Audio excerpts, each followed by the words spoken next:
there is no way of having it all. I think that a lot of families work best when there is one person focused on the children and one person focused on work. The problem I have, and I still have, is it's not enough for me. And people will say to me, well, you've got 3 wonderful children, isn't that enough? And I think, well, yeah, it is, but I'm not only defined by being a mother. There are no shortcuts. I think that's the thing, is that when I was in property, I saw so many get-rich-quick schemes. And even just last week, I was on Instagram and someone was saying, forget a pension, invest all your money in HMOs and you'll make money for the long term. And I just thought, oh my goodness, that is the worst financial advice I've ever seen. How can people even be giving that? On today's episode, angel investor, author, podcast host, and property professional, Nicole Bremner. Nicole, thank you so much for joining me today. Thank you, Dana. So why don't you tell our audience a little bit about yourself? Well, I guess it depends on how far back you want to go. I'm Australian and I moved to the UK in 2000 with my then partner, and yeah, we had a great time traveling around while working in banking, and then moved to New York in 2007. And it wasn't long after that I found out I was pregnant with my first child. So had a little boy in New York, came back to the UK, and then found out I was pregnant with baby number 2, had another little boy. And then, yeah, it was at that point that I started having this kind of, I guess, crisis of who am I, what do I do? I'd worked in banking previously, and now I had 2 young children. I didn't really know what to do. So that's sort of a crisis point, I guess, and that was around 12, 13 years ago. And then since then I discovered property, so fast forward all of that time, and that was in around 2010, and worked for a good 12, 13 years in property, built up quite a large property portfolio before deciding that that was not an industry that I wanted to be in longer term. And since about 2019, I've been selling down that property portfolio and looking at what's next in my life. And I should add, I had a 3rd child in that time period as well. So, and divorced and met a new partner. So yeah, a lot's changed. And sailed the world. And sailed the world, yeah, exactly. So a lot's changed. So that's sort of a very quick run through of who I am and what I've done. Wow, incredible. I want to go deeper in each one of those points. And so I guess the first chapter, the finance, why was that not at some point compatible with who you were anymore? Well, I should go back to my very first goal straight out of school is initially I wanted to be a dentist. So I started studying biomedical science at university with the view of becoming a dentist. I don't know why, but I love teeth. I'm a bit strange like that, I guess. So started that, and then I got a summer job at a stockbroking firm in Brisbane, Australia. And I met all these people who were properly wealthy. I'd never, ever experienced wealth before. Ever. My parents are both nurses. Our community were farmers, and the wealthiest person I knew was the local builder who built and sold his own homes. And I thought, my goodness, yeah, exactly. And I thought, wow, these people in finance are truly wealthy. It was a whole other world. And it started me down a path of, okay, what do I want to do? Do I want to go and study for 7 years and become a dentist and earn good money, let's face it, but these people truly have wealth. And it made me interested in another whole area I didn't realize existed. So I met these 2 guys, Craig and Matt, and they wanted to start a financial planning company. And they said, you'd be great front of house, you'd be the financial advisor, Matt could crunch all the numbers in the background and I would manage the portfolio, and we'd have this great team between us. And I bought into that and I thought, I'm going to be a financial advisor. Sounds great so far. Yeah, exactly. So I switched majors and I changed to a Bachelor of Commerce financial planning. So I did that, and at the same time, because I don't do anything by halves, I enrolled in my Diploma of Financial Planning. And it's a postgraduate diploma in Australia, so you have to have completed your undergrad, but I was doing them parallel. And also because I didn't like being at university full time, because I thought that 14 hours a week was a waste of time, I got a full-time job at this stockbroking firm. So I was working full-time, plus doing a full-time postgrad, plus doing a full-time undergrad. So I was really busy and didn't sleep much, and occasionally slept through my alarms and things like that. But it was a very intense period of time. I then met my ex, and we'd only been together for a few months, and he said, "Do you want to move to Europe with me?" He's German.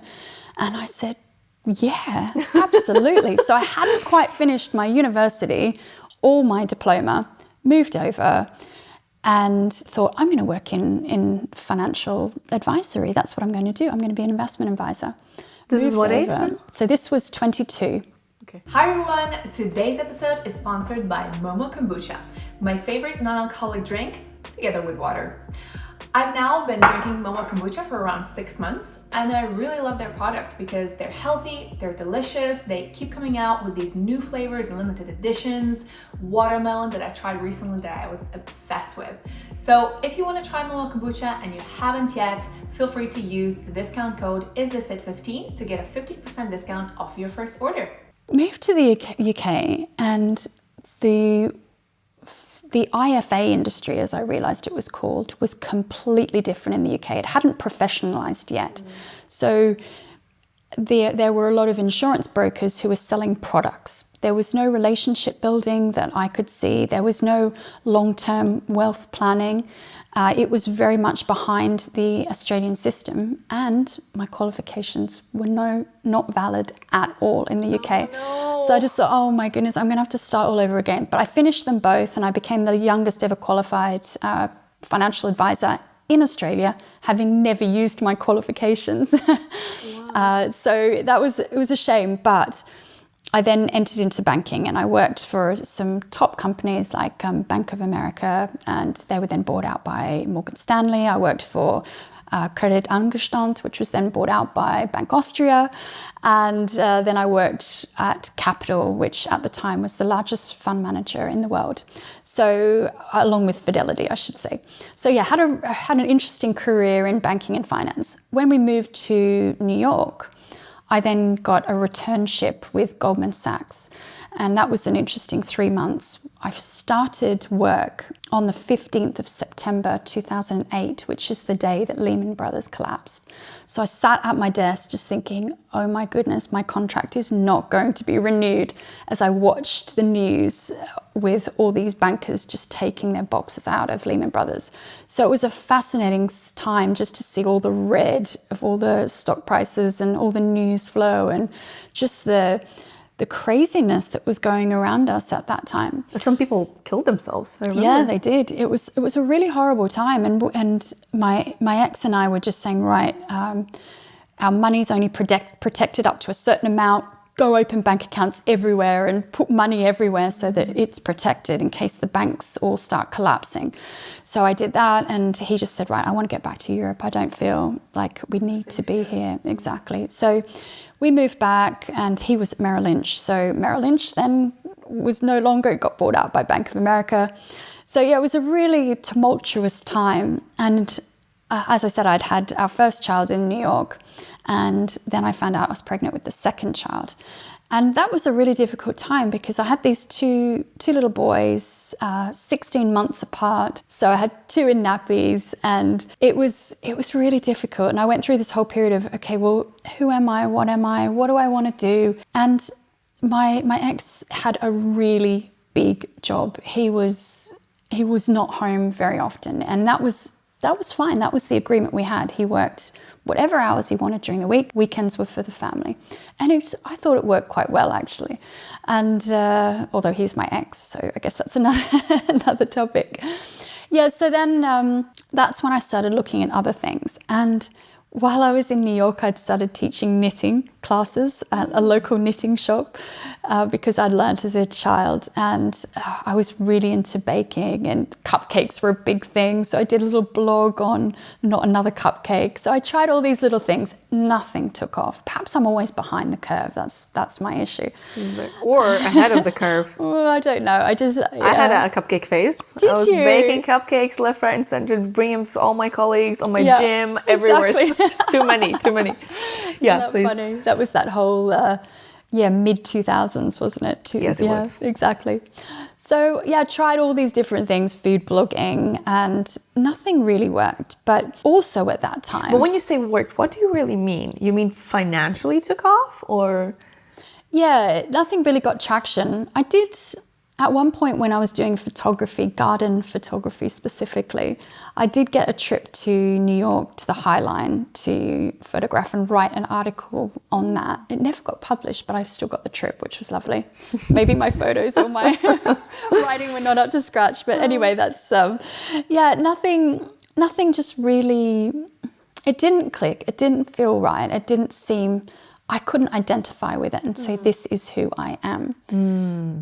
And that's when my ex said to me, well, we've bought this former vicarage, you've renovated it, you've done a great job on it, we've made money on it, you're still talking to the builders.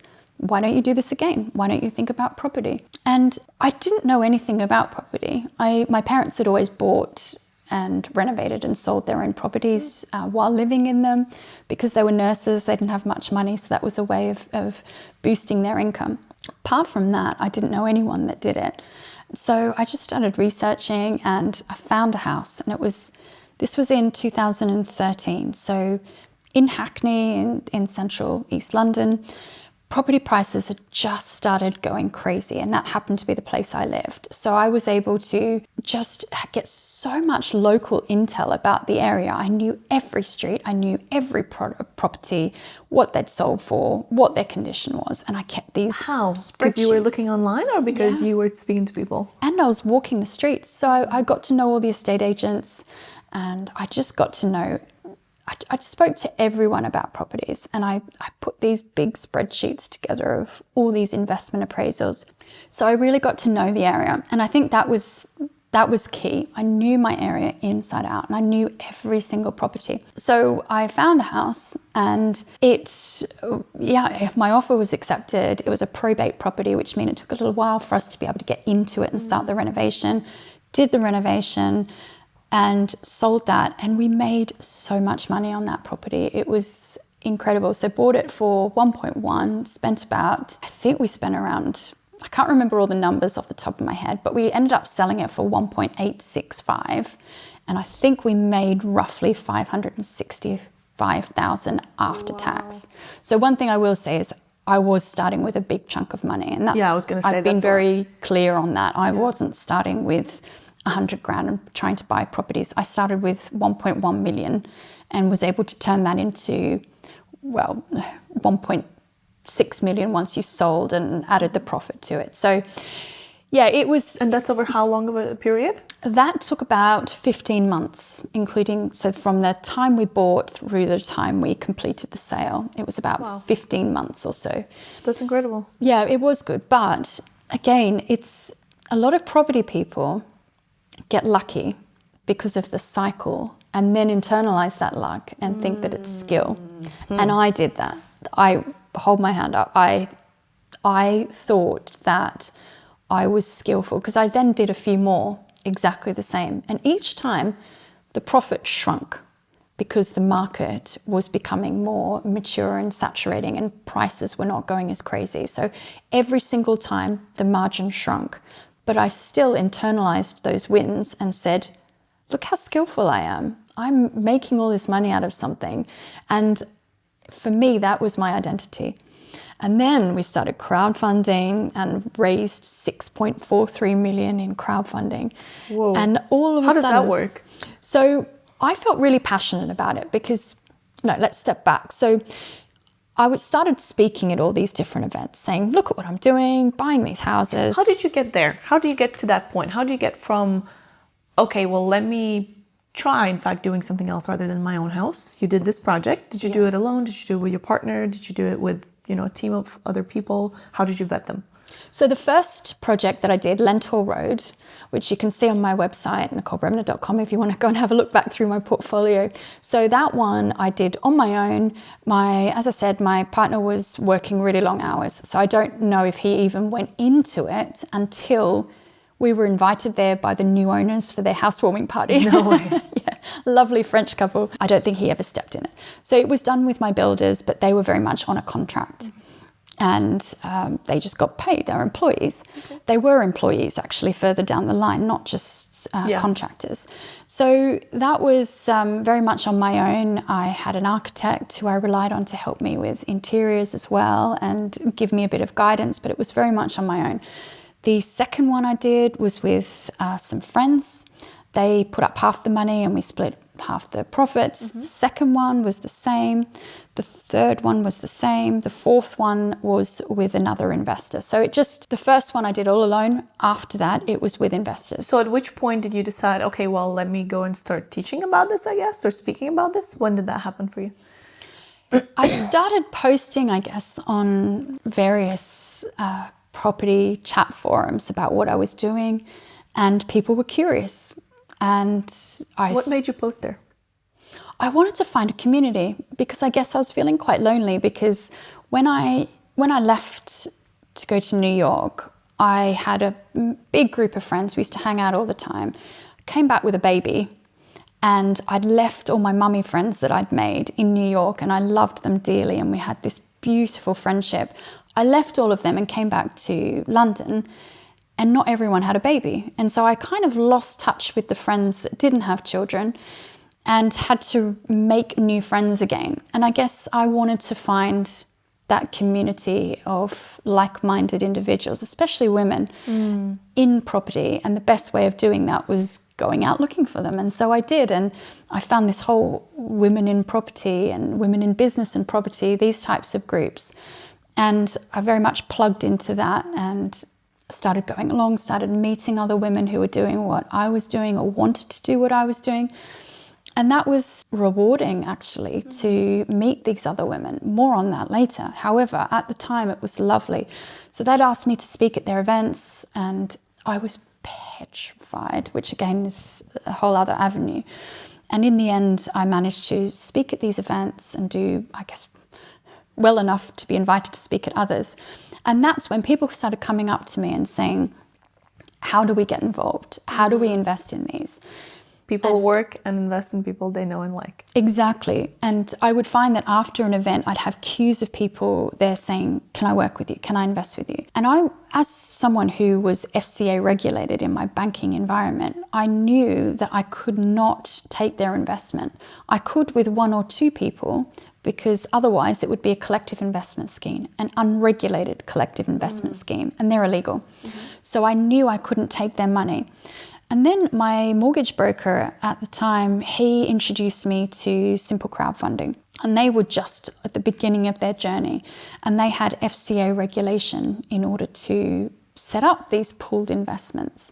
So lots of conversations. Later, we decided to start raising funds legally through this crowdfunding platform. And so over six projects over 2 years, we raised 6.43 million. And that was incredible because... And that's from how many people and what are the amounts? 169 investments. There are crossovers with some of those investments. Do you know that? Yeah. Oh, I've looked at it many, many times. And the smallest investment was £500. The largest is £1 million. Yeah, the largest is 1 million, and they range in between. I think the average investment, just so you get an idea about how spread out it is, the average investment was around 15,000. So a lot of smaller investors and not so many larger ones, but that gives you an idea. Yeah, so I'd found a way of what I felt passionate about is it was a way for people with as little as £500 to invest in projects that were normally only available to larger developers. And I felt really passionate, and I felt like I had a purpose, and I was I was giving people this opportunity. I was allowing people to make money. What sort of returns are we talking about? Well, the returns that we believed we were going to get based upon the investment proposals were somewhere around 25 to 40-ish%. Great. Yeah, and that's over an 18 to 24 month period. So yeah, high risk, high return. And that was what was in the investment proposal as an illustration based on the numbers. I'm sensing, I have no idea, but I'm sensing from this language that we're using that things didn't go as planned. Okay. They did not. And yeah, that's the big but, I guess. Tell me about it. So at the time, I felt really, I felt like I'd finally found my purpose. I had my tribe. I had all these wonderful women that I had found that I felt were my friends forever. I had then four amazing women that worked for me and very much with me as a team. My phone didn't stop ringing. There were emails coming in. There were opportunities coming everywhere. But in the background, my marriage was crumbling. My partner at the time did not like this new person that I was morphing into. He wanted, which I don't really know how to verbalize it. I think there was a certain, I don't want to make him feel bad in any way or look bad, because it's not the case. He's a very good person, but I was a very different person when he met me. And then I guess I became very self-assured and very, self-assured, I think, and very confident. And it changed the dynamic within our relationship. And I will take my share of the blame for that. It just is how it happened. So at that time, marriage was crumbling. I was still trying to keep this whole property thing going. And it was really going well, I thought. And then here comes the but. And then in 2018, the marriage was definitely over. We were starting the divorce proceedings. Wow. We had and you reckon that's because of the career? I do. I really do. I think I would say that had probably 90% to do with the demise of our marriage, was the career path that I had chosen. And you had 3 kids? Yeah. And you had been together for how long? Since 2000. Yeah, since June 2000. Yeah. Wow. So it was a 17-year relationship. And I think that... I'm sorry, but were you happy? No, both of us were not happy. I think for many reasons we were not happy. We had very much grown apart, and all the interests that we'd had previously 17 we years didn't is share. a very long time. Yeah, it is a long time. And I think, we'd changed. We'd changed into different people and gone down different paths. And I think in a relationship, if you don't grow together, you grow apart. It's that cliche. Yeah. And it's so true. And we hadn't grown together. We'd very much lived our separate lives.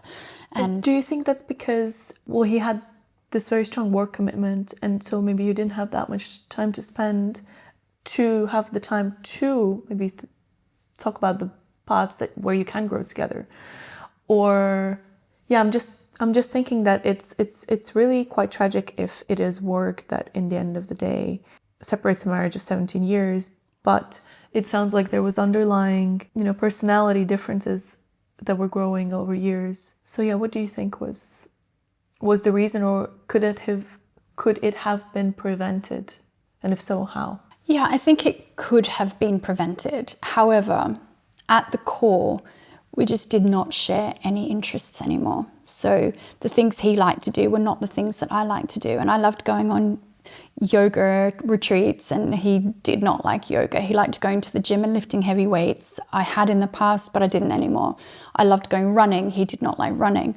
On weekends, he chose to do different things than I did. And also having 3 children. We had 3 children in 3 years and 3 months. And that's very compact. And it meant he was off with the boys. I was off with the baby, Romy, the little girl. And it just didn't leave much us time. And I think had we have put our relationship first, then perhaps we could have worked through that. But as it happened, we didn't. And it was actually a really amicable split at first. I will say we still lived in the same house for 2 years, even though we'd split, and we co-parented the children. We still went away together. We spent two Christmases together while we were apart, and it was really, really lovely. And the kids didn't know anything different, and it was a lovely way. Unfortunately, it then got a bit messier towards the end, as things do when finances come in. But I do think that I do think that if you prioritize relationship, if there is a willingness and a desire to genuinely prioritize your relationship, then you can get past these things. I think where we'd got to is there was no willingness to do that. And the willingness goes when the love goes.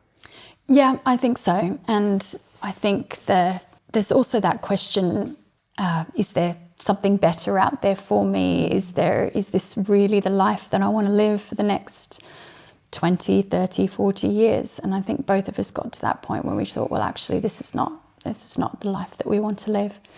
But I do think that it was both of our jobs, both of our careers, that was the main catalyst for the demise of that relationship. So that's, that was really, it was interesting because I think that the issues in the relationship also meant that I wasn't as focused on the property issues, and I perhaps overlooked a number of the property issues because I was so busy focusing on the marriage and the failure. But conversely, the marriage was also suffering because I was too busy on the property. And by this stage, we had 9 projects in construction of varying sizes, from one single unit through to 49 flats in Luton. So there was a lot going on. And I felt like I could not focus on everything at once. It was just all too much. So I think in 2018, I noticed a huge issue in one of the properties. And can I ask you something? Yeah. I keep interrupting you. I'm just so interested on the underlying, kind of the big questions. And here, what rings in my mind is the age-old, well, traditional family or modern family. Both parents work, one person works, one breadwinner versus 2. Attention, time management, priority management. So having gone through this, and having 3 kids, you're, I think, the one person that is very qualified to speak on this topic. So what do you think is the answer? Can one have the career and the family? Is there a caveat? Is it yes, but? Is there a more specific formula? Is it better to have just one person working and another person focusing on the family life, whoever, it is? That's a really difficult question. It's one I've often asked myself as well, because I think that there is no way of having it all. I really don't. And I think, this is from my perspective, obviously, I think that a lot of families work best when there is one person focused on the children and one person focused on work. The problem I have, and I still have, is it's not enough for me. And people will say to me, well, you've got 3 wonderful children, isn't that enough? And I think, well, yeah, it is, but I'm not only defined by being a mother. And being a mother is one of the most beautiful things and most rewarding things in my life. I love my children. They are amazing. And I'm not just saying that, they genuinely are. But it's not all I am, and it's not all that I want in my life. I want more. And I believe that my children will have more respect for me also when there is more in my life and when there was more in my life. And I'm talking in those terms quite specifically. And I wonder about women who do give up their careers to be full-time stay-at-home mums.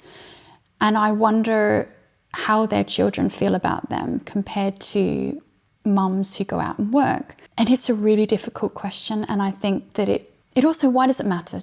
Should you worry about what your children think of you? And maybe I'm placing too much emphasis on that. And maybe the children should just be grateful that they've got a mother or a father who stays at home and looks after them. So I'm not sure the answer to that question. I think you can make it work with 2 partners, both employed in or actively very active in very high-powered careers or endeavors, but you need help at home, and they need to have the absolute unwielding commitment to that relationship. And with the kids or with each other? With each other, ahead of the kids. And I think that could work if they say, right, we are putting us above everything else. We will both work full time. We will both catch up on weekends. We will spend time with our children. But if we are not solid, there is no family. Everything else crumbles. Exactly. Absolutely. And I think if you can do that, then you can make that work. I think that takes a lot of personal development and self-awareness. Emotional intelligence. Yeah. Discipline. All of those things. Yeah. Patience. Exactly. Ooh, patience times 100. Yeah. I think it's interesting that you say that. I think it was actually in the Bible, the story of where it's very clearly spoken that your husband and your wife is your priority before the children. Yeah. Mm-hmm. And if you think about it, it kind of makes sense because that is the nucleus of the family.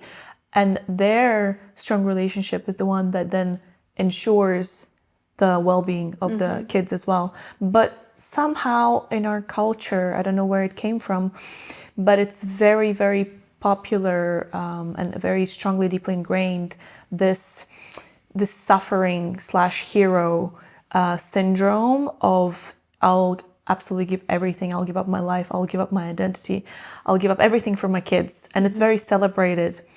And that, I think, in turns, and I've observed this with my clients, with people that I know, that it creates this victim mentality also from parents, because they feel internally, they feel in a way wronged, even though they wronged themselves by denying a life, a bigger life, and their own identity. And then it goes out onto the kids in the form of blame, in guilting, in, well, why are you not spending more time with me? I should have power over you in deciding what career you should do. It comes out in so many different ways. And I think if there wasn't this price or this burden that you inflicted on yourself as a parent by making specific choices, then there wouldn't be so much power play that you wanted to have control over the kids, that you wanted to, guilt them, shape them, and all these sort of things. But no, I agree. I agree with that. And I think that what happens is we make decisions not really understanding the full ramifications of those decisions. So we make the decision, yes, we'll give up our career, we'll be with the children full time, and it's going to be so rewarding. Oh my goodness, it is not. Because I know I said it, whoops. Because kids are ungrateful. They really are. I will have those moments, especially my oldest. He will say, Mom, I love you. Thanks for everything you've done for me. But often it's because he's just ordered me around to do various things for him and I've done it. But it can be really unrewarding. And this, again, only my perspective. Other mothers, parents, fathers may have a different perspective, but this is my experience. I find it very hard to get meaning from your children.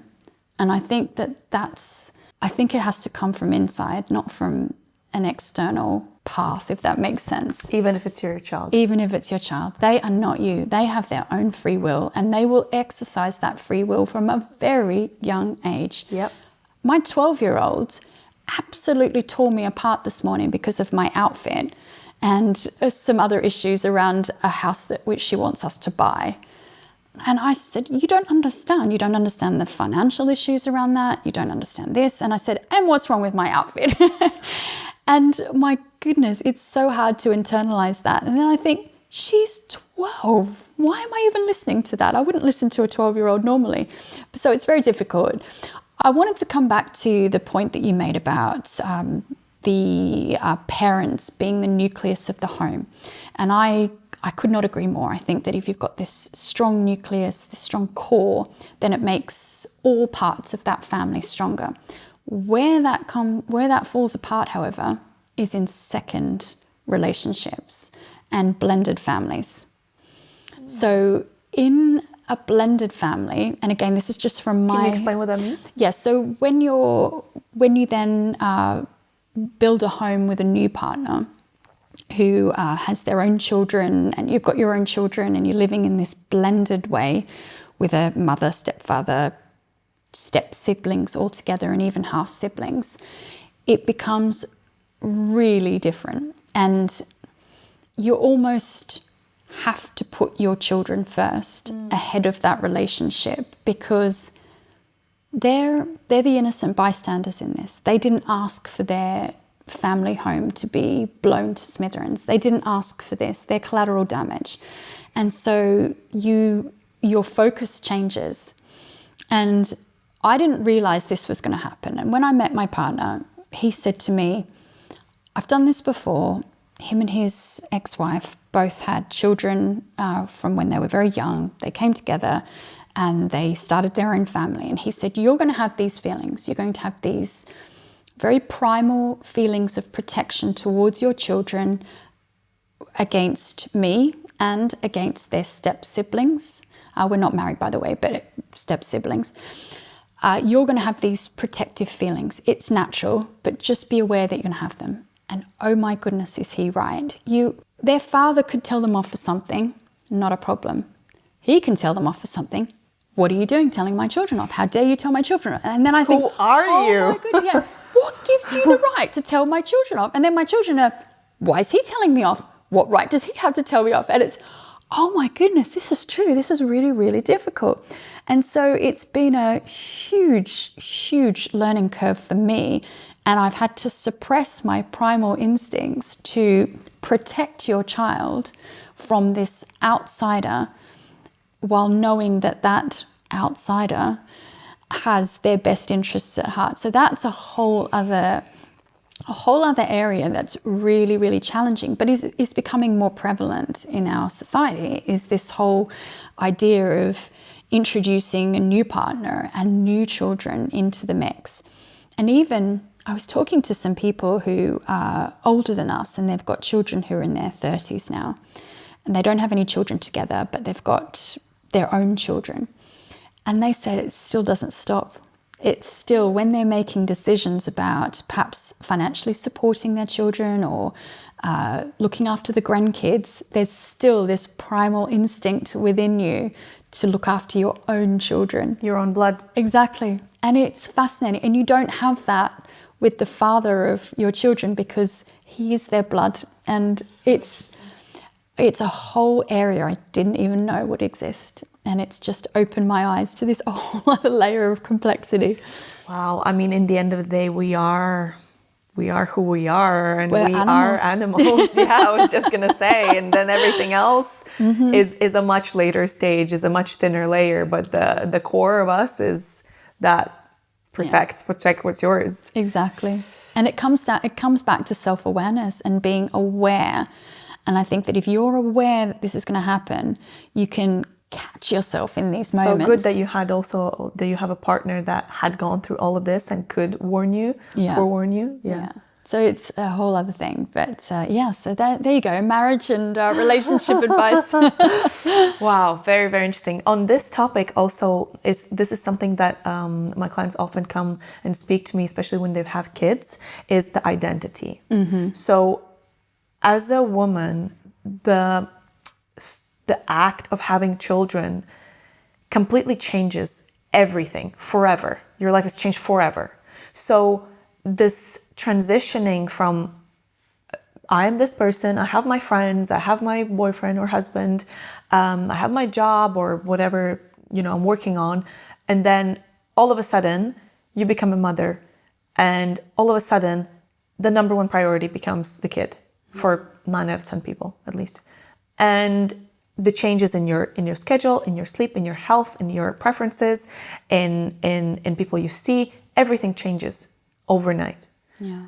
And my question to you is then, because you mentioned this as well, you were like, who am I? At a certain point you had this. And I think every mother goes through that. So what were the stages that you went through, and what helped you reconcile with the new you, and what was it? Yeah, so I think I've gone through a couple of these existential crises. And interestingly, Esther Perel, the great psychologist, she has said that these are developmental milestones. And it's really interesting to think about it like that, because it's almost a midlife crisis is a developmental milestone, just like learning to walk and learning to talk. And so if you think about it like that, we all go through our midlife crisis. Some of us do it earlier, some of us do it later. We all experience it in different ways, and it manifests itself in different ways. Some people get severely depressed and are no longer able to function. Other people have severe anxiety where they cannot face their death or their health issues, whatever that might be, their trigger. Other people will have affairs because they're looking for this validation of their own attractiveness. So we all have all of us will go through, whether we want to or not. It's about, again, self-awareness and about how we wish to proceed. So I think if we were more aware of the fact that we were going to go through this, we would be better prepared when we do go through it. So that's the first little thing. But the first time, I was completely unaware of going through this, and completely unaware of how to get myself through it. So I think the first one was when I had just had the children. I stopped caring about what I looked like. I stopped wearing makeup. I stopped wearing nice clothes. I hated spending money. And I just thought, almost I'm not worthy, I guess. That seems to be my default, is I'm not worthy. I would be at home looking after the children. Then I would spend the day cooking, preparing all their organic vegan meals, of course, because I was that mother. And then I'd pick them up. Everything best for your children. Exactly. The only thing that mattered. Exactly. That's why you didn't want to spend money either. Exactly. It was all on the children. And so I did all these things, and then this is actually the introduction to my book, but one day an older mother came over, and she was having kids second time round with her new partner. And so she'd been through all of this before, and she just looked at me and went, "Are you okay?" And I kind of looked at myself, and I realized I probably hadn't washed my hair in about a week, and I was wearing probably the most awful clothes from around the house. And I just thought, pull yourself together. A few nights before, I'd gone out with friends to a pub in a tracksuit, which wasn't trendy back then. I'm just saying, it is now. It wasn't back in sort of 2010, and no makeup and things. And I just thought, what are you doing? Yeah, exactly, or behind the curve. Yeah, so I think that for me, finding property and really throwing myself in that, I found this tribe, and I found this adoration, and that gave me self-worth, and that made me realize I am worthy, and I got this external validation. And so that was because kids are ungrateful, as you said. Kids are ungrateful, exactly. So the thing that you pour all of your time, energy, love, and yourself into is not giving you back in a way. No, exactly. And I guess I wasn't getting the internal gratification. I was seeking that from externally. As you rightly pointed out, my kids weren't giving it to me, so my ex was not giving that to me. So I sought that from other people, and I got that. And I got that from a wide audience. I got that from having 50,000 followers on Instagram. I got all of that, and I thrived on it. I really thrived on it. And then all of that collapsed. As I was saying, in 2018, uncovered some problems. And while I can't get into the specifics for legal reasons, because it's ongoing, I took this to the 169 investors and said, look what is happening. Work with me, I'm going to help you. And everyone just went, oh my goodness, why didn't you know that sooner? It's all your fault. And over that year, 2018, everything crashed around me. I lost my employees who I loved, these 4 women, they left. I lost all those women. They left. Yeah, one of them I had to let go because I just didn't have the cash flow to. All the cash flow dried up. All the opportunities dried up.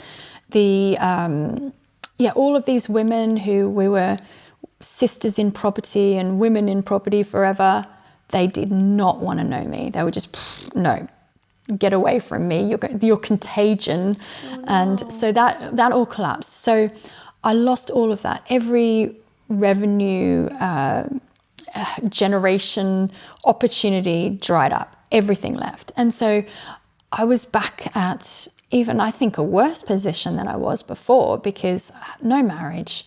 I had my kids, although 2 of them had chosen to live with me. 1 of them had chosen to live with his father.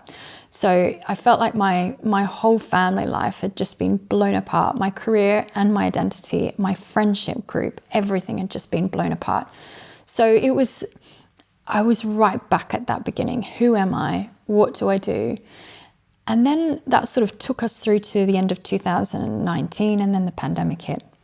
And that was just, and I don't want to downplay anyone's experience. All of us had such a horrible experience, and I think a lot of us have forgotten it, really. But there was just so much questioning going on, and so much bad news and negativity everywhere, and people dying. I know people who died, and it was a really, really horrible time. But at the same time, I was going through this crisis again. Who am I? What do I do? And we're talking, what was the previous crisis chronological timeline? So you said you almost ended up worse than before. Yeah. When is that before? So that before was sort of when I had the young children, so 2011, 12. Okay. Yeah, that was sort of 2009 through to 2012 was sort of that crisis. I take a long time to get through my crises, I think. Okay. So, yeah, it was, so then I was back to the same place again, and just this whole, oh my goodness, what do I do, and what is my purpose? And I think what I missed most is that what I'd enjoyed most about the property was that I felt people needed me, and I felt that I was genuinely making a difference in people's life. I had purpose. I was educating people. I was helping them along their property journey. All of a sudden, I wasn't helping anyone anymore. My kids don't really need me. They're so independent. And no one in property wanted to know me. It was just, we don't need you anymore. So again, I wasn't needed. So it's been this whole process since 2019 of what is it that I can do in order to feel that, how can I self-validate rather than validate externally? And yeah, it's been a really interesting journey. As I said, I go through my crises in a very long form, not quick to get through them. So for me, it's been therapy, lots of books, to the point where I can barely look at another self-help book, although I'm reading a really good one at the moment about self-loss by Dr. Sarah Kubelich. I think that's how you pronounce her surname. And it's all about self-love and self-loss. And she's an existential psychotherapist. Excellent book. And reading that at the moment. So for me, it's just been that. And trying to find the internal, validation and the love. Working with a coach has been an incredible part of the journey. And I started with one in 2020. She was wonderful. We did a lot of work, got me to a certain point, and then I've started recently with one again. And I can tell you that therapy's great, but it's backward looking, whereas coaching is forward looking, and you feel like you're making tangible progress towards getting better. And after a trauma, and I want to separate trauma, big T trauma, big life events such as wars and assaults and things like that, from little t trauma. My trauma I classify as little t trauma, although divorce is quite big T trauma at times. But after the little t trauma, I think it's really important to have a coach that can help you get through those various points and help you progress. And seeing that progress is the best way to heal from that traumatic experience, I think. So that's where I'm at now, is that recovery and finding that worthiness within myself, and the trying to feel gratitude for where I am, which is really difficult, actually. So, why is it so difficult? I don't know. Everyone says, do your gratitude journal and feel grateful. And every morning I wake up and say, I feel grateful for my children. I feel grateful for my health. I feel grateful for this. I go, come on, think of something else you're grateful for. Okay, let's think really, really hard. So I find it doesn't come easy to me. The journaling and the gratitude is it's an interesting one. It's such a big one, and it's really doesn't come, you're not the only one. It doesn't come easy to everyone, the gratitude.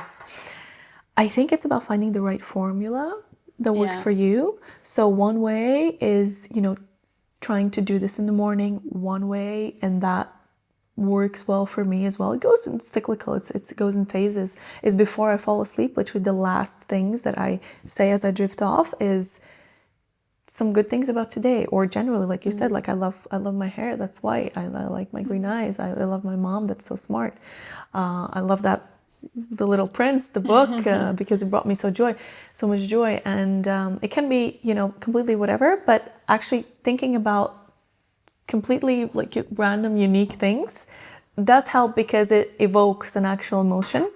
So that's kind of one. But there's very different kind of nuances and modalities.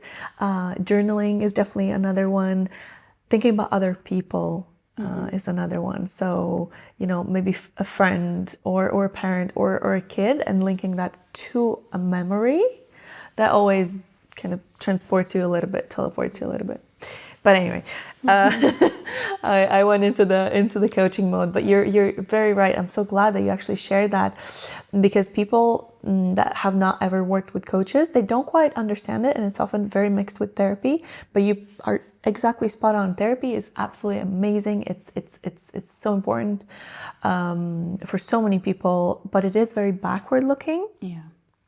And sometimes it's too much backwards, because if you keep living in the past, well, you're anchored to the past. Yeah. Whereas what, ultimately all of us want is we want to move towards that vision of the future, that dream life, that next version of yourself, so that we progress, so that we feel that progress, which is one of the, I think, top ingredients to have in your life in order to feel fulfilled and happy, as often as can be, is working towards something. Mm-hmm. And with coaching, you are quite literally looking at where you're at right now. Yes, you brush upon why, but then your major focus is, okay, how can you get to the you 10.0? Yeah. And that's very cool. Yeah. No, exactly. And I think that I found that I felt I was wallowing a bit with therapy, and I did do some excellent therapy. So I can't remember the acronym actually, but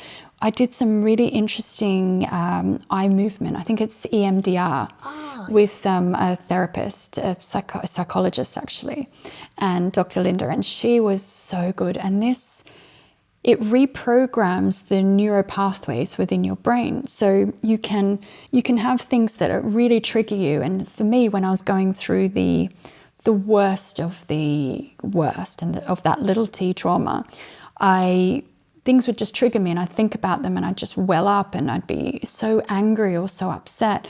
And by working through that and by following that EMDR, I'm pretty sure that's it, but I'll have to look it up, that process, it helped take the heat out of those thoughts. So now there are things that were so painful that now I can think about them and even talk about them without the pain coming up. And so that was incredibly powerful to get me past that point. And so I think having a really good psychologist is important to get you through to that point. But then I started therapy recently, and I just stopped it because I found I was wallowing in almost self-pity. And I felt like I was going into every therapy session going, oh, I feel this, and oh, this is so bad. And it was so negative. And I thought, if you want to get yourself out of this funk, as the Americans call it, you've got to stop wallowing in this self-pity and get yourself out there and just feel really grateful for yourself and just love yourself. And there's a guy, Naval Rivik, again, I think that's how you pronounce his name. And he wrote a book, and it's a really small book. Tim Ferriss talks about it a lot. And it's on completely falling in love with yourself. And it's about that, that euphoria when you meet someone and you really connect with them and you're so excited. You go, oh, I met the most amazing guy. And you feel good about it. Even when you meet a girl that you really connect with on a friendship level and you love their energy. And he said that his goal was to find that with himself. And so I'm trying to, it feels so American and so cringy, but that's something that I'm I'm playing with in my mind right now is finding that that level of self-love where you excite yourself and say, wow, I'm really enjoying hanging out with you in my head. Sounds really cringy, but yeah, I'm trying to get to that level of self-acceptance and self-love and that worthiness. And the way that I'm doing it is almost through my children's eyes and looking at, okay, well, I would never put bad food into my children or make them skip a workout or be so critical of them, of the way they look or what they've done or what they said or what they're thinking even. So why don't I show myself that same love? And every time I think of perhaps binge eating a tub of Ben & Jerry's or something out of comfort, I look at my daughter and I think, would I want her doing this? And the answer is no. And so I'm finding that a really helpful way of almost looking at, because I find it hard to view me as a proxy for her. Because a therapist will say, think of yourself as that 14-year-old and you're trying to take care of that 14-year-old, you or whatever it might be. I find that difficult to visualize, but I can visualize her. So I can almost embody me in her. If she ever hears this, she's going to cringe and think so awful. Sorry. Whatever works. Yeah, exactly. I love that. And you've mentioned purpose quite a few times, which is the whole reason that this podcast exists. So what is your understanding of the word purpose, first of all? I think I'm still trying to work that out. And what I have come to is that I feel that my purpose is to help people in whatever way that might be. And I love that. And I feel that that's probably why I have felt that lack of purpose and lack of identity, because I haven't been in a position where I can help anyone.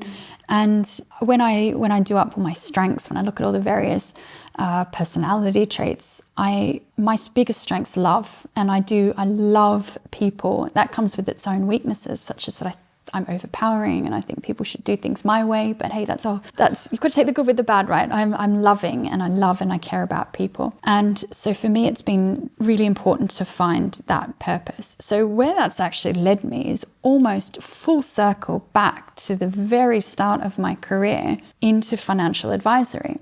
And the reason I've got back there is, first of all, I'm qualified in it. I need to dust off my qualifications, which I'm currently doing. It is genuinely helping people. And what I've learned from my own experiences is that when your finances are not working for you, when there are problems within your finances, it is so stressful. And some people say that financial concerns are manifest as back pain. There's so many different theories about how these things are. But if your finances aren't right... We know that stress kills, and finances is probably number one or at least two stressor in people's lives. And even if you've got it, it's stressful knowing what to do with it. If you don't have how to preserve it. Exactly. It's stressful. So for me, it's almost going back to that and finding, okay, my purpose initially when I was 21 years old was to help people invest their money for long term. When I go back to the property, it was about helping people invest their money. And so for me, it's going back. And I enrolled in a Master's of Psychology and was accepted in January, just gone. I didn't do it in the end. I feel like it would be starting a career 3.0 rather than 1.1, if that makes sense. So I feel like going back into the advisory would be building upon those solid blocks that I already have in place, and it wouldn't be so much of a stretch, and yet it's still helping people. There's a really good Instagrammer. Her name's Lulu's World, I think, and she's absolutely crazy. She wears the most crazy clothes, if she's wearing clothes at all. She talks about self-love. She talks about orgasms. There's just so many things she talks about. But she shared a story about how she was a social worker and she had some money issues and she stole from her employer. And what was really interesting about that is she said she gets so many responses from what she shares, but she got more responses from women about the financial side of her life, and women who are in their 40s and 50s who are so worried about their finances. She got more response from that than anything else she puts out. And she puts some pretty way out there stuff. And I was gardening at the time, and I heard that in this podcast, and it really clicked. And I thought, I have these skills. I can help people with money. I too am scared about my money. I can educate myself and at the same time help other people to get over this fear of what to do, what not to do, and just how to ensure that you can build that money, but also keep what you've got for the long term. Yeah, and that is so, so valuable. I love, first of all, what you shared. I can resonate with you on so many levels because our purpose is ultimately the same. The modality of doing it is different, but the purpose itself is the same. And over this year, I'm going to celebrate end of month a year of the podcast being published. Congratulations. Thank you. I've met so many people and I've learned so many things from them. And it just seems that so many people, ultimately, the pull, even if they don't know how to verbalize it, the pull is to help people. And I think we all have this underlying need, actual need to serve people. And if that's lacking, there's going to be dissatisfaction in life. There's going to be something missing. I truly believe that. Yeah, I do too. Beautiful, beautiful that you've come this full circle and that you found a way to help people along every cycle of this journey. And yeah, now this is the new thing. That's right. Yeah, watch this space. That's right.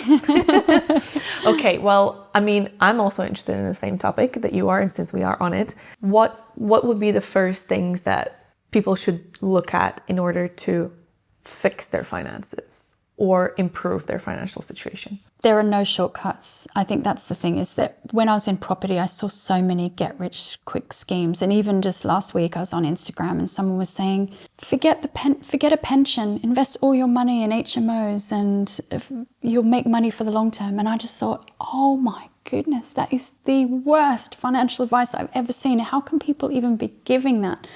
There are no shortcuts to this. It is little and often. And the people who do best are the ones that quietly put away money every single month. It compounds and they benefit from that compound interest.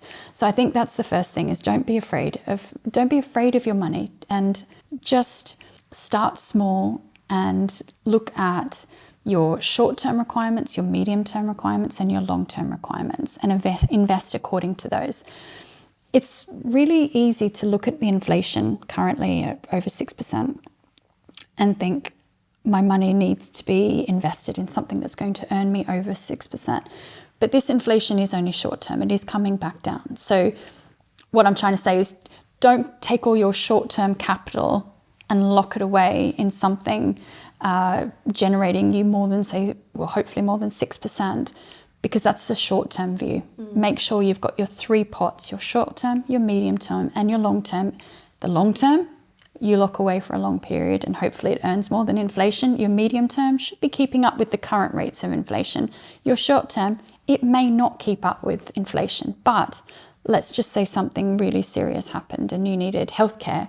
You needed needed money urgently, a parent got sick, you've got that money that's liquid and available that you can then utilize. And it doesn't have to be a huge amount, it's just a percentage. The other thing I would say is, if something looks too good to be true, probably is. And I hate to say this, but property people become blinkered and blinded and evangelical about property. Property is one asset class. There are so many other asset classes. And it's not the only thing. And we all end up overweight property anyway if we own our own home, because it becomes our largest asset. I think that people are not honest with themselves about how much work it takes to run a property portfolio, or even 1 or 2 properties, and how expensive it is. And they're not factoring in their hourly rate. So if you factor in all the time that you're actually spending on that property, I bet you're earning about £2 an hour. Now, why not factor in your genuine, when you're looking at an investment appraisal for a property, now what I do is I say, okay, how much time a week am I going to be putting into this? Okay, 20 hours a week, part-time. Okay, so how much do I want to earn for that 20 hours a week? Let's say £30,000 I want to earn for 20 hours of work a week. What I need to do is factor that into the investment appraisal. And if my return's going to be 27,000, but I haven't factored in that 30,000 that I want to earn, the deal's underwater. It doesn't make sense, because I would be better off going and getting a job for 30,000 for 20 hours a week than I would be for tying up all this capital, taking on all that risk and uncertainty, and not even knowing if I was going to get my 30,000 back at the end of that time. So I think that people become too evangelical about property. And so I would say beware, really beware. And the same goes for crypto, and the same goes for NFT and all these things that people jumped on the wagon. Have a really balanced portfolio. And I was reading about this multimillionaire who's one of the housewives of Toronto, and she's bought a castle in Kent. And she said she only invests in property because she doesn't understand the stock market. I thought, educate yourself. It's not Get a consultant. Exactly. Get a wealth manager who does understand it. And a good wealth manager should be able to explain in simple English what the stock market is and how it works and why you should be invested into it. At least in a pension fund, for example, although pension funds are not for everyone. However, things like ISAs, there are lots of wealth managers I know who don't have a pension because it locks away your money for a very long time, and you can get some of the same benefits by using ISAs, for example, and you still have tax-free income. They've taken the lifetime allowance off pensions now. So it used to be that you could only invest up to a certain amount and then you'd be taxed at a penalty rate. They've taken that off now. So it's still quite high. It's about 1.2 million. But it used to be that a lot of doctors, for example, would exceed their lifetime allowance, and so they'd have to retire in their 50s because otherwise their pension would go over the lifetime allowance and they'd be charged too much tax when they start drawing down their pension. So just don't pay into the... You have to, it's compulsory. You can elect out, but you don't get that benefit. There's no way of taking it in any other way. So this is one of the reasons why they lifted that lifetime allowance on pensions, because of people saying we're leaving the workforce. We don't need to work now. So by removing that, people can now continue to build up more within their pension. But again, it's not for everyone. It depends on your situation. One thing, renting or owning? Never. You've been reading my Substack and my Instagram. Well, but actually, it's on everyone's mind. It is. Yeah, this is a huge issue and something that I'm really banging the drum about at the moment. The problem is, not everyone can afford a mortgage. Not everyone's got the cash flow to service a mortgage, as well as the disposable income to save up a deposit. And that's actually the biggest one, because a lot of people could actually service a mortgage if they were able to raise the deposit for a home ownership. Not everyone can.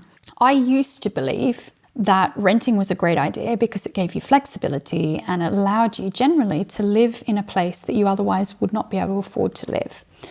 And I've got a friend, she was able to live in the Barbican and rent in the Barbican. She could never have afforded to buy in the Barbican, and she loved living where she was. And so I remember having this conversation with her, and she was saying, well, should I buy and move way outside London, or continue to rent and live somewhere I really love? And I went, well, what do you want to do? Do you want to stay in central London, or do you want to move out? And she said, I want to stay. And I went, there you go. It's easy. But in my head, but that's because I have a bit of the property background. In my head, the right formula, at least for me, is renting and with my disposable income, buying investment property until comes a time that property portfolio brings enough that then I can start considering maybe buying somewhere. But that's, until I have kids, that's not even relevant. Yeah. I don't want to have a home, personal home. I want to have investment properties. But that is kind of my personal formula, or at least vision. And what's your thoughts on that? That works really well in London, where there are plenty of rentals. So two things with that. Works really well in London, where there are plenty of amazing quality rental apartments and houses as well. You move outside of London and it's a completely different story. I experienced this because I'm renting as well, and I own dozens of properties still. I'm trying to sell the last ones, but I cannot find a property that's large enough to rent and that meets my requirements. I'm in one now, but it is not very nice. Landlords are not great either. It's really difficult to find suitable rental properties outside of London.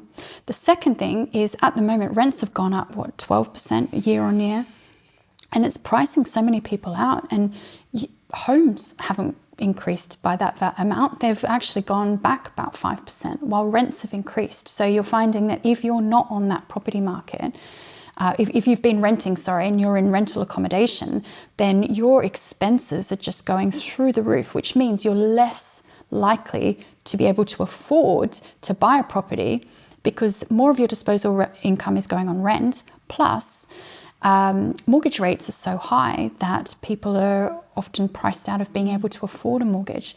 So it's a really difficult time, and it's something that I feel really passionate about. I don't think that there are enough suitable rental options, especially outside of London. And I think that there's too much reliance because of the whole system on incidental, accidental landlords and not enough reliance on professional landlords. That is very true. What was the statistic? 1 out of 2 people that own homes are accidental landlords or something like that? Yeah, it's pretty high. But so many landlords have left the market, left the industry. I've written a lot of... Well, who are these properties going to? Huge portfolio landlords? Is banks? Well, who's buying them? No, it is buyers. It's owner-occupiers who are buying these particular properties. So just at the beginning of 2023, around 300,000 landlords sold up, and a lot of them went to home ownership. There's some really good statistics that I came across this week. Hamptons did a really good research report on this.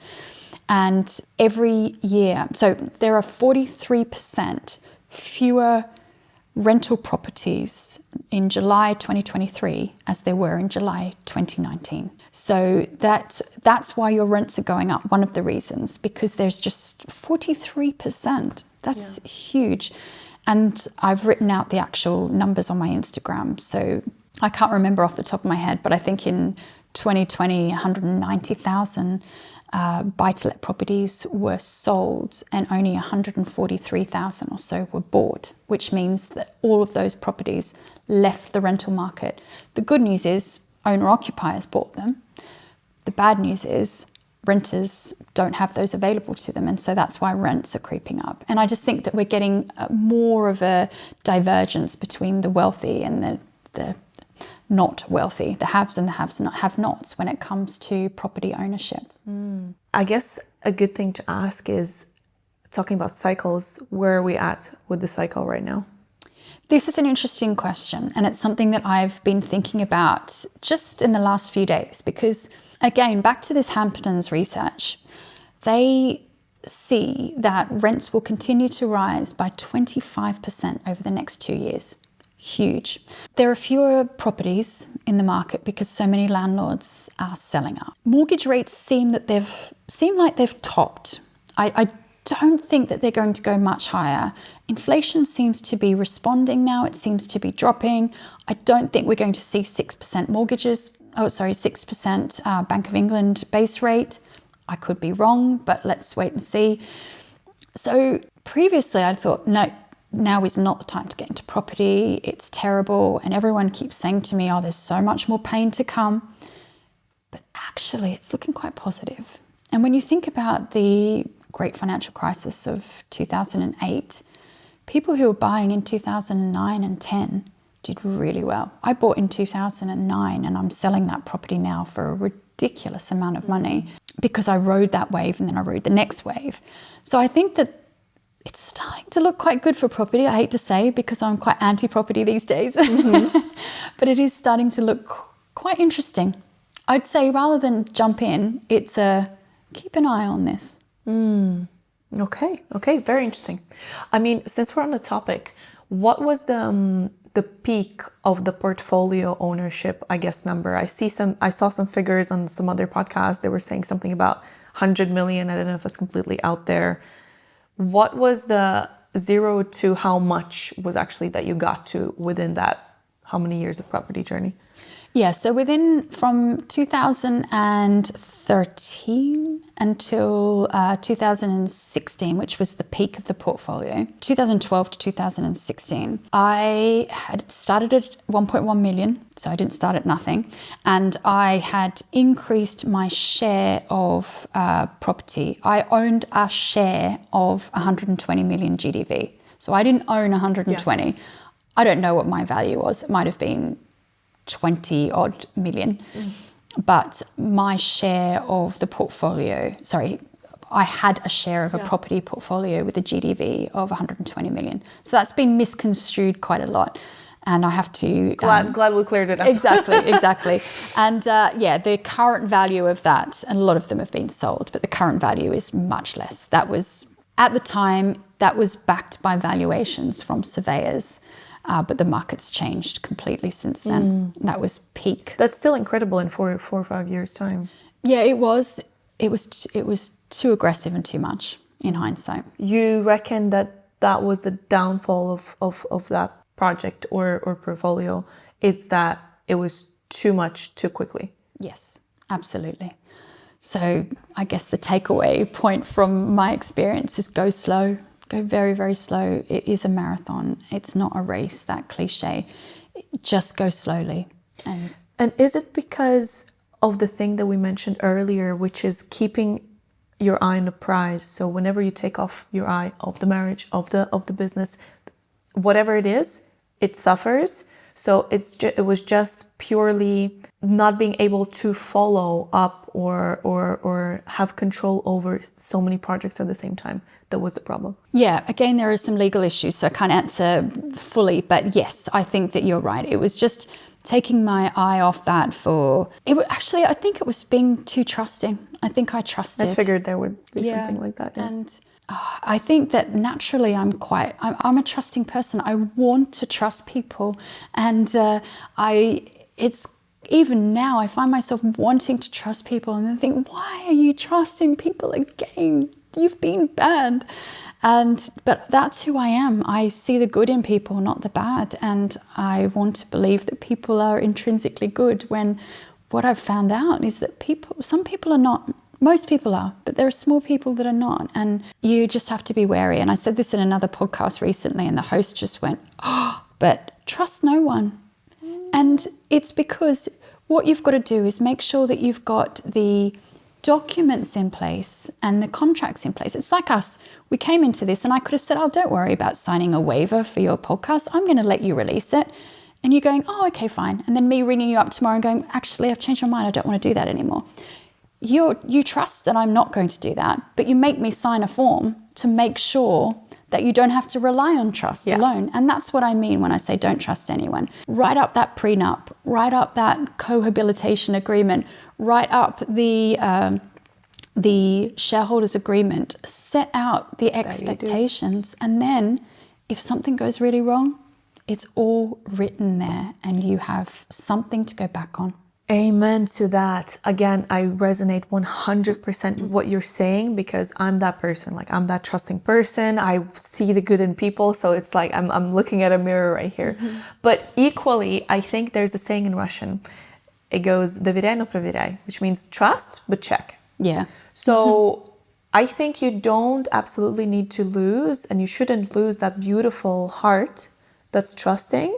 But whenever it concerns other people or it concerns business, which is 99.9% of the time, as you're not in control of the other parts of the equation, aka other people, and you can't really be, and you shouldn't also take responsibility of things that you can't control, because that's taking too much burden on yourself, you go crazy.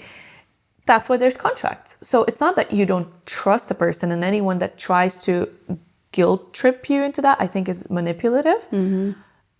It's how things should be done. Mm-hmm. Simply, it's, yes, of course I trust you, but this is the protocol. It's the process. This is what makes things work. Mm-hmm.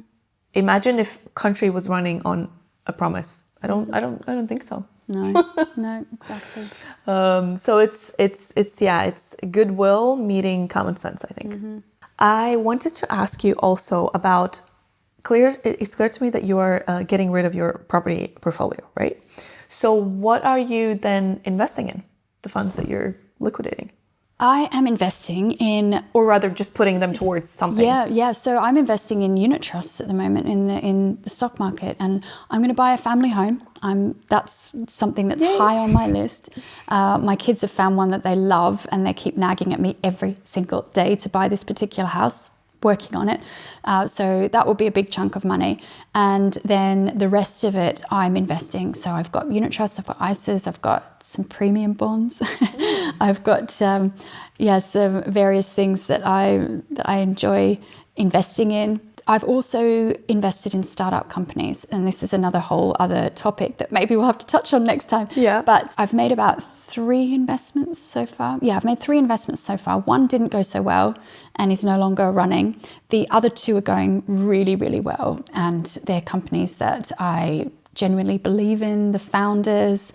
They're doing good things. One's a property auction company called Bamboo Auctions, and I've been an investor there since 2018.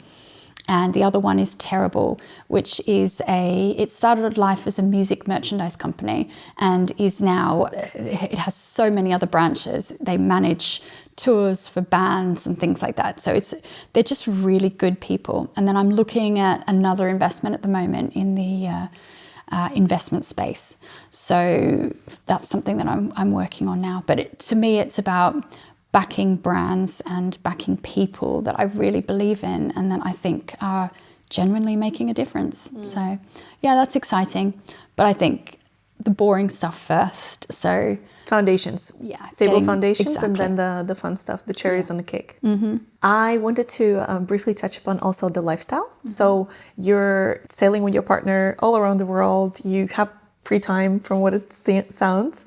So that to so many people is the dream life. You know, you have a partner that you love, you have your kids, you have freedom, you have finances, and you know, you love life. You know your purpose, more or less. Yeah. So that's the goal.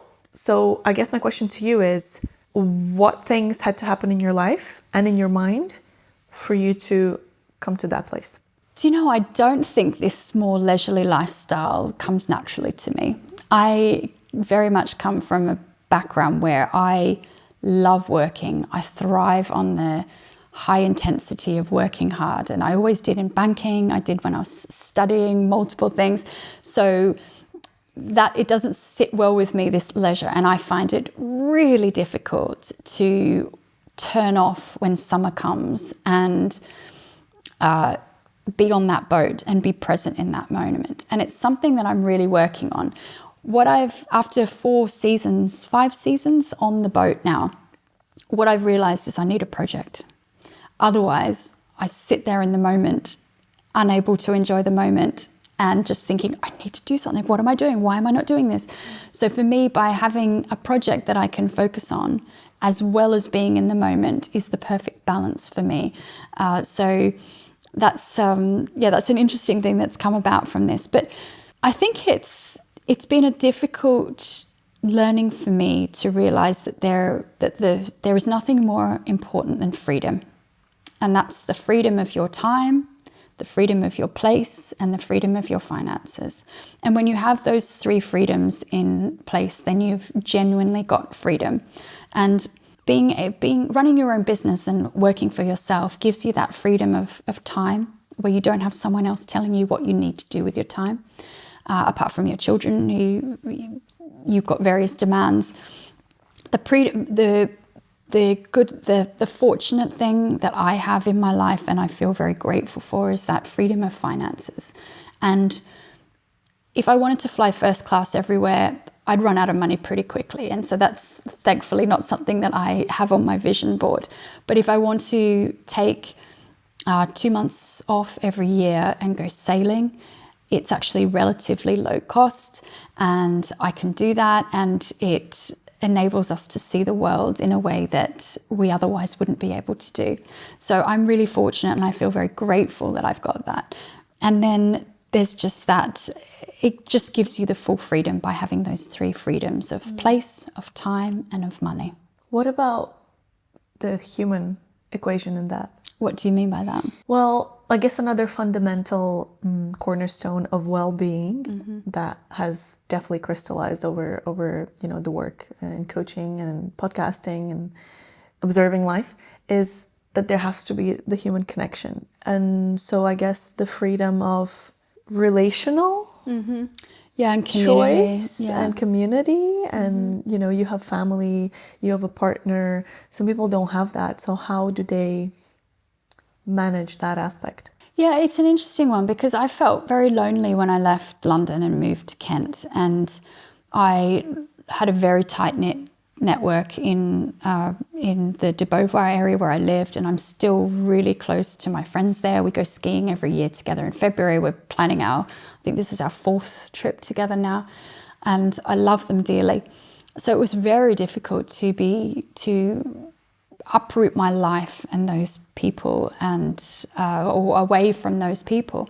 So that's been really tough. And it's only recently actually that I've forced myself to get out and go to women's networking groups and come to London and do various bits, because it is really, really important. So I think to answer your question, that's still a work in progress. I don't know the answer, but I think it's about network and having that really carefully considered, because you can have a network that's not healthy, or you can have a network that really lifts you up and energizes you and makes you a better person, or you can have a network that perhaps is not that. And yeah, so for me, that's probably my biggest work in progress actually, is to try and find that community again that I have to work harder to keep in touch with now that I'm not in London.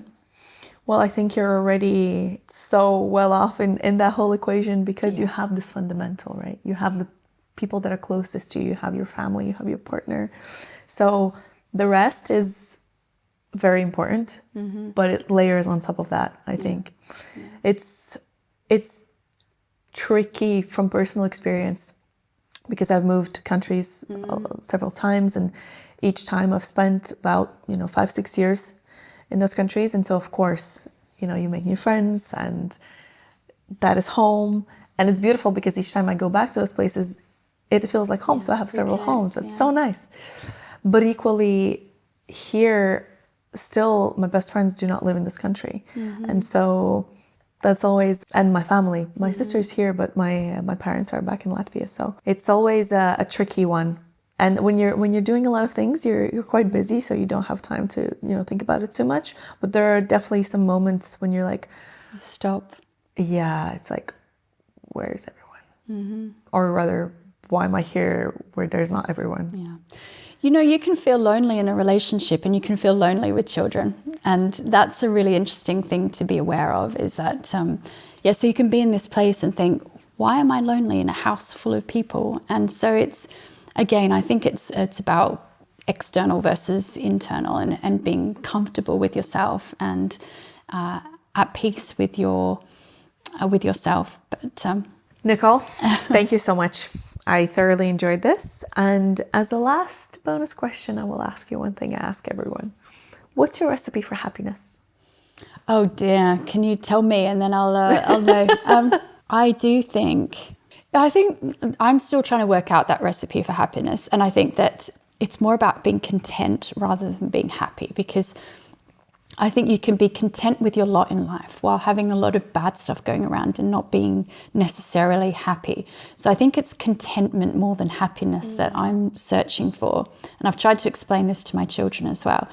But I think the recipe for contentment is a constant journey. I really do. I think that it's a constant bringing yourself back into the moment and being grateful, thinking about other people around you, thinking about your purpose, and thinking about what a great person you are. I like that. Okay, fantastic. Thank you, Nicole. It was a pleasure. Thank you, Dana. I really enjoyed it. Hello friends, if you enjoyed this episode, please make sure to subscribe and share it with someone.